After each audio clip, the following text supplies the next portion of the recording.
Hi, my name's Tim Baker and I'm the author of the End of the Performance Review. I have spoken to literally thousands of human resource managers over the past 2 years, and their concerns about the performance appraisal are profound. The concerns that I hear are such things as it's a costly exercise. The whole organisation has to down tools once or twice a year to go through this event. That's one of the great concerns. Another great concern is it can be destructive. Often HR managers are there mopping up the pieces after these appraisals. A third major concern is it's a monologue rather than a dialogue. It's normally a process where the manager tells the employee how they're going rather than entering into a two-way conversation. It's very formal, normally done in the office of the boss, and it's normally done at the beck and call of the boss, and that stifles discussion. They're too infrequent. They happen once or twice a year, which is a ridiculous length of time between the appraisals. The exercise is basically an exercise in form filling, and often a manager doesn't make eye contact with their particular charger because they're too busy filling out the paperwork.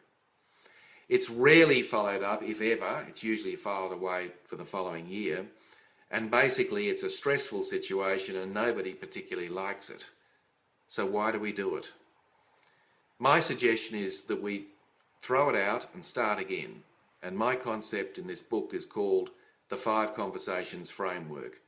The 5 Conversations Framework is essentially around 5 short, sharp conversations that the manager has with his or her direct reports once a month over a 5-month period. So basically a manager is expected to have 10 conversations over the course of the year with their direct reports. But these might sound like a lot to you, but we're talking about 10 to 15 minutes each. Short, sharp, engaged performance conversations. The first conversation is around a climate review, which essentially looks at employees' job satisfaction, the morale and communication. The second conversation looks at strengths and talents. So what are the strengths and talents of that particular employee and how can they best be utilised in their current role and future roles? The third conversation looks at opportunities for growth. The fourth conversation looks at learning and development opportunities falling out of the previous 2 conversations. And the final conversation is an innovation and continuous improvement conversation. Essentially, there are 5 benefits that the 5 Conversation Framework has over the traditional appraisal. The first benefit is that it's an ongoing dialogue between a manager and their particular staff, which is critical in performance. The second great advantage is it's open, but at the same time direct. Each conversation is centred around a particular theme, and it creates and encourages a performance conversation rather than an appraisal.